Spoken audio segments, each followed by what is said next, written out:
So we are back and we're going to talk about why less is more in fitness. And the idea is genius. Now, I'm not saying I'm a genius, although I'm pretty close. Although I am reading more books on how, yeah, you have to have some level of makeup, but there's a lot of work that gets put into being a genius, and it just takes time. And if I read enough books, maybe I become a genius. So that's kind of cool. But no, genius has the fewest moving parts.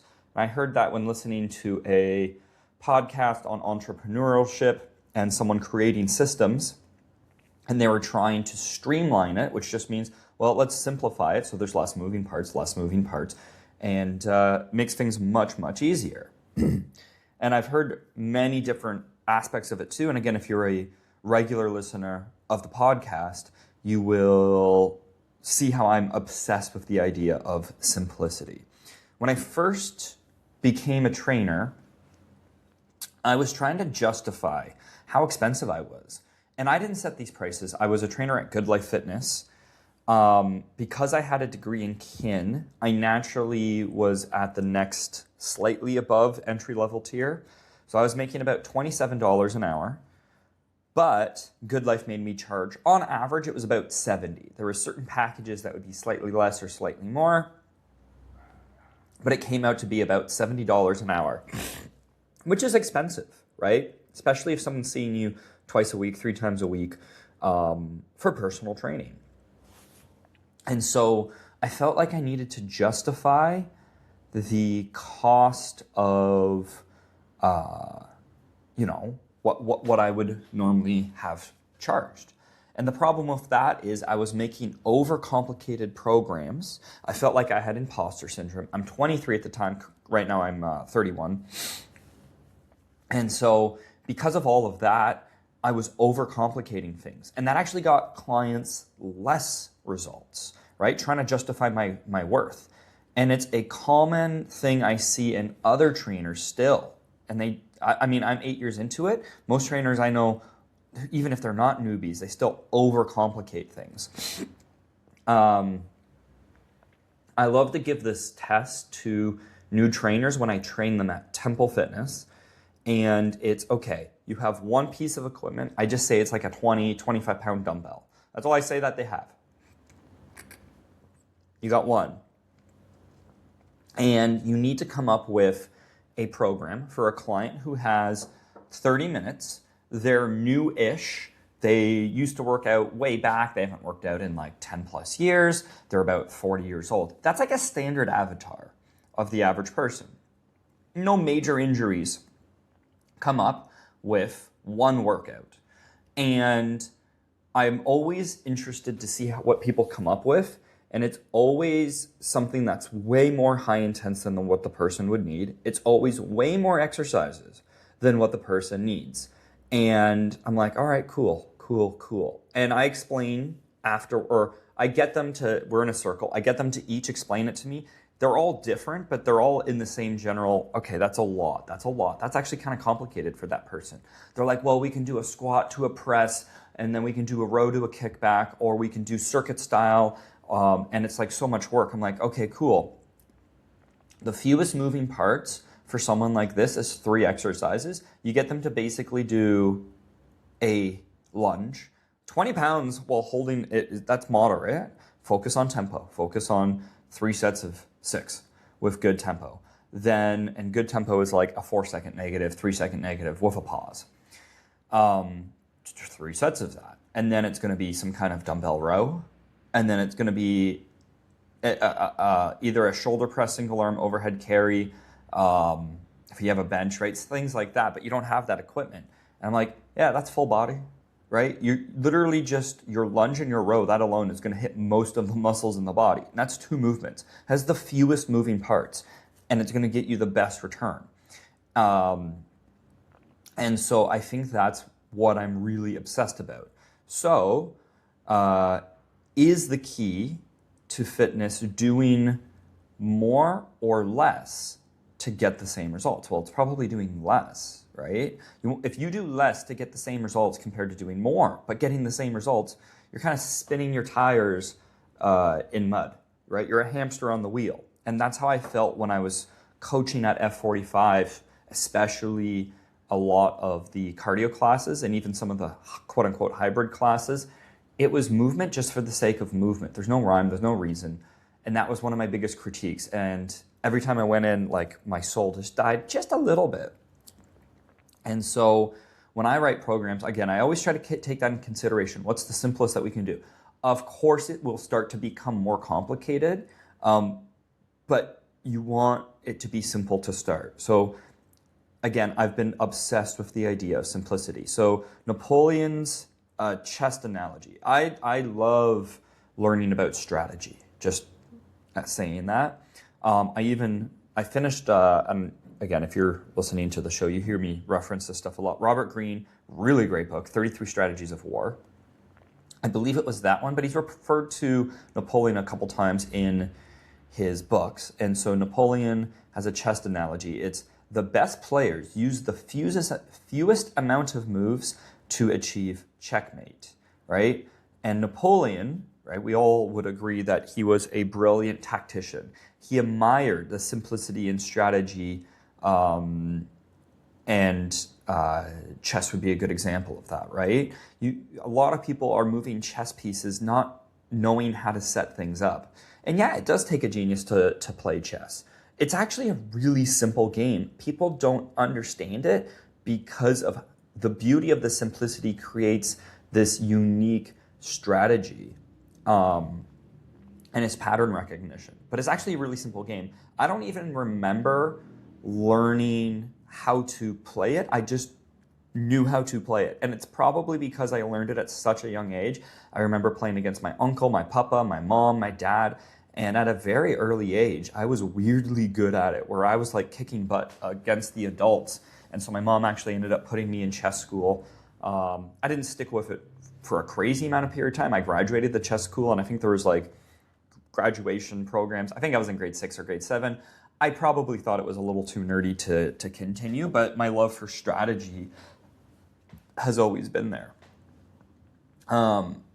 Jin Aron, I don't know if I pronounced that right. There's a sushi guy. If you look it up, it's like one of the most famous sushi restaurants in Japan, which obviously that's the mecca of sushi. And he has such a unique story. Basically, he did like a long apprenticeship working in a kitchen before even cutting sushi. I think it was like 10 plus years learning sushi. And he made the sushi extremely simple, yet he mastered the basic simple principles of sushi. And it's like a 3 Michelin star restaurant on a subway, like in a subway basically. And it's, I think, 15-minute reservations, and it's extremely expensive, but it's apparently one of the best sushis you can ever have. And he keeps it extremely simple because he's getting people to master the simplicity of it. And I thought that was super cool. Another thing I'm obsessed with and I learned is Bill Gates' mentor when learning how to do coding. So Bill Gates, the story goes something like Bill Gates makes a program and shows his mentor. And his mentor's like, cool, like for that function, I'm going to use half the amount of space and make the program that does the same thing. So now, with a limited resource, he was able to create, the mentor showed how to create a program with half the amount of space, does the same thing. So now for the other half of space, you can add another function or two. And again, when Bill Gates is first, creating software, it's 70s, 80s. There's not crazy amount of space that you can use with these, I'll say computer chips. Again, I'm no tech genius. So becoming resourceful and keeping things simple to get the right function is a way to maximize efficiency and effectiveness, right? And so everything that I learn, I always try to relate it back to fitness. I try to relate it back to life. And so how can we achieve the same or better results with less effort, fewer distractions, and more focus? And that's a phenomenal goal and question to constantly ask yourself in fitness. Maybe one day I want to open up a gym or have like some kind of bigger scalable fitness influence account, online presence, where it's getting great results the simplest way possible. And again, a lot of people really value the not having to overthink, right? People are so busy with their day-to-day that they, again, hire someone like me to be their second brain. They don't want to think about what they need to do. That's actually one of the things I really enjoyed about a place like F45 CrossFit is they just show up and they do the work. They don't have to think about it. I still think it's overcomplicated. So it's how can we take this and make it even simpler? And so in my early days, again, I was overcomplicating workouts to justify the value. And I know that that's part of the business strategy in some of these big fitness chains. Eventually, they become so big that it defeats the purpose of trying to provide great fitness, and it more caters towards the marketing. F45, in my opinion, is kind of a derivative off of CrossFit. But what they did a really good job of, I'm trying to give them their 2 cents, okay? What they did a really good job of is simplifying it for the general public, because CrossFit was still a bit too complicated. And so F45 is like CrossFit, but it's a lot simpler. You have your cardio days and your weight days, even though the weight days are basically still cardio in my head. Not all of them, but a good chunk of them. And then you'd have your hybrid days. And they would at least keep some of the movements more simple, so it wasn't way too overcomplicated. I still think you could simplify it. Many trainers, programs, and fitness places overcomplicate fitness to sound smart to sell products, right? Buzzwords, gimmicks, flashy trends to confuse clients rather than to help them, right? Because they're thinking of that short term, we got to make the sale, got to make the sale. And in human nature, we often equate harder is better and simple is easy. So therefore, it's less effective, right? And there's a fear of being too basic, even though it's probably what's going to work. So there's power of simplicity in fitness, right? Simple programs are just easier for people to follow, better adherence, and more consistency. That alone is going to get people better results. 99% of the time, people just need a simple program to get into shape. They need to move more, they need to move better, they need to get stronger. They need to eat better, eat more protein, they need to sleep better. That's it. That's most of it, right? And complexity leads to being overwhelmed and leads to inaction. And so me, being in the fitness industry for 8 years, I've been working out since I was 13. So 18 years of actually working out. And again, I overcomplicated things when I first started. My workouts are actually pretty simple. People might see a Turkish getup and think it's complicated. It's a breakdown of several simple steps. That's actually all it is. They're just put together. I still play around with ideas and concepts. Again, I've been in fitness for 18 years. Sometimes it's the fun of it, and I know I've earned the right to have some fun with my fitness. But for most people, you're going to squat, deadlift, and push-ups, right? That's a great workout. Then the next day, it's a row, a chin-up, and a shoulder press. And that's it. Like literally, those are 6 exercises. That's all you need. And again, simple nutrition rules. Hit your protein, hit your fiber, drink lots of water, eat roughly mostly whole foods. Again, simple advice. Walking, extremely simple. By the way, we probably will be doing a walking challenge in like a week or so, just FYI. Actually, when this is out, it might be a couple days.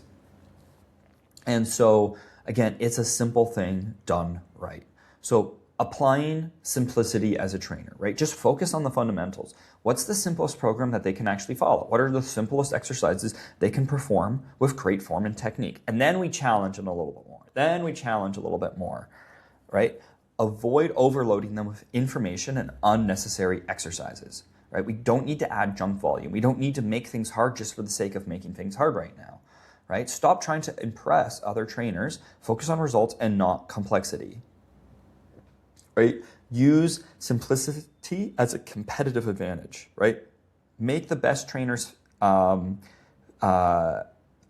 best trainers make fitness feel doable, not daunting. And so, again, if I was to open a gym and I was to run my own programming, I would try to keep things simple, but master the art of the technique, master the art of the intention of the movement, and really get people to master the art of showing up for themselves and master the art of just adding a little bit more weight. Progressive overload is a very simple concept, right? We don't need to overcomplicate progressive overload. Again, I'm speaking to the masses, not an athlete that is trying to get 1% more better. But to get to where they needed to be, they needed to do the foundations to begin with anyway. So I think simplifying your own work for yourself, right? I've tried to keep my editing to my videos simple. What's one or two things I can do? I don't want to spend 30 minutes doing it. And maybe that's delegating stuff to AI. Again, I'm using Riverside now. Yeah, I have to pay a little bit, whatever. But it's going to record the podcast. It's going to create a couple clips. And it's not a crazy amount of work for me. It's simple, right? Same thing with using AI. Right now, it's my blueprint here. I write my ideas down, and then it simplifies it, condenses it to what I need to talk about. And so it's actually an advantage, right? Simplicity isn't necessarily about doing less. It's just about doing what actually matters, right? And so simplicity is the ultimate sophistication. And I've noticed in my life, I really enjoy the simple things in life. There's beauty in the simplicity. A really nice cup of coffee, sunshine on my face, a peaceful morning. Those are simple things that I genuinely enjoy. And so I don't need these fancy things, this complicated life, rather just simple things. Again, simple, simple, simple, simple, simple. One of my clients, current client, when I first wrote a couple programs for him, and I'm trying to get feedback, and he just found it was too complicated. And so I trimmed down the fat, made it extremely simple for him to follow, and he loves it. Another woman, she hired me to train her for her wedding, and she wanted a simple program because she's not comfortable being in the gym on her own. And so I usually like full body, but I'm like, you know what? Maybe we do upper, lower, upper, lower. She's going to go to the gym 4 times a week anyway. So I could do an upper, lower, and I can do Smith machine, all upper, and then dumbbells for the next workout, Smith machine, all lower, and then dumbbells. And that way she doesn't have to circle all the way around the gym. And that's actually the other feedback I got when I first started writing programs. Hey, I kind of have to go from this equipment to this equipment. It's halfway across the gym. It's too complicated of a superset to set up. I want to be out in like 30 minutes. And so just trying to keep things extremely simple. And the results are going to speak for themselves, right? There's a really cool clip I've seen where a guy's like, hey, if you were to pay me for a logo and it was $1,000, and it was a great logo, you would pay $1,000, right? And the guy's like, yeah. And he's like, well, what if I got it done in 30 minutes? Well, no, then I would charge you less. Okay, but what if it was the same logo, but I just did it quicker? Okay, so you value the effort put in. Well, what if I took 2 weeks to do it instead of 30 minutes? Do I now get to charge you more? And the guy's like, well, no. And so it was just a good clip showing it's like, are you paying for the result? Are you paying for the effort put into it? Are you paying for the perceived time? And so I think that's something that we sometimes forget about is, in the end, I would use this as an example, like contract work. Contractors. If I was to buy or pay someone to build me a house from scratch, and they're like, okay, it's going to take a month, it's going to cost $1 million. Oh, okay, cool. But we could have it done in a day, and it will cost, 1.5 million. Okay, well, is it worth that time? But you get more money and you do it in less time, right? Or it's done in 2 weeks, but it's also, in 2 months, and it's also 1.5, right? It's like, well, you're spending less time on it, in theory, on this task. Maybe a house isn't the best example. I'm going to use a different example. Okay, this is a real life story. My dad hired me and my brother to make a retaining wall for him. Again, it's contract work. And our dad was paying us $15 an hour. This is during COVID. Me and Roberto, my older brother, were like, hey, that's not like a ton of money. So me and my brother incentivized to drag the work on. We had nothing better to do. We're not fast, right? It's slow. We're getting paid $15 an hour. And so there's no incentive to get it done quick. A retaining wall is a retaining wall. Versus if our dad was like, hey, I'm going to pay each of you $1.5 grand to get the retaining wall done. If you guys get it done in a week, great. You make $1,500 in a week. If you get it done in 2 weeks, well, that's what it is. If you get it done in 3 days, that's what it is. And so there's an incentive to get the work done quick, as long as it's the same kind of work. Versus when it's per hour, there's an incentive to drag it out a bit, right? That's what I'm trying to communicate. And so me and my brother, if it was, okay, we just have to get it done, we would have found a simple, effective way to get it done. Versus if it's per hour, it's like, well, we're still probably going to do it in a simple way, but we're going to slow things down a bit, right? Just so that way we can milk out the money a little bit more, right? That's just kind of the idea. I didn't do that because it's our dad, but I'm just using that as an example of you're paying for the job or you're paying per hour, and it's like, well, what's better? And I think that's something to to consider in fitness too, is, are you paying for the results, or are you paying for that time that you're working with that person? You probably want the results. And if they come quicker and easier and you don't have to pay as much, it's a simple concept, right? So genius has the fewest moving parts. And I probably overcomplicated simplicity just there with my analogies. Again, too many moving parts. It's just to be effective, right? It's essential. So in your own workout programming and design, is it overcomplicated? What can you simplify? What about your health can you simplify? What is it about your meals? I think that's another actual aspect. Like cooking, it's you keep it simple, right? You have your protein, you have your fiber, and then a little bit of filler. It's simple. What can you do to simplify your day-to-day life? Even that's something because of all this traveling around, I'm trying to simplify things. My mom listens to the show. Even clothing, she's like, well, you got to get rid of this, you got to get rid of that. Right now, there's no urgency to, but when I'm home, there will be an urgency to simplify my wardrobe. And I think that's part of it. Although I don't know if she knows, but I definitely threw out a good amount of stuff that I just didn't need anymore. And I'm a minimalistic at heart, minimalism, to just simplify the life, right? Honestly, if I have a suitcase filled of clothes and a backpack that has my laptop, my phone, my chargers, and whatnot, I have a place to sleep, I have a place to work, I have a place to eat, which is what I have here. I can get by with a lot. And it's really cool that I know that I can get by in life with very simple, basic stuff. I don't need this complicated big house, elaborate plans.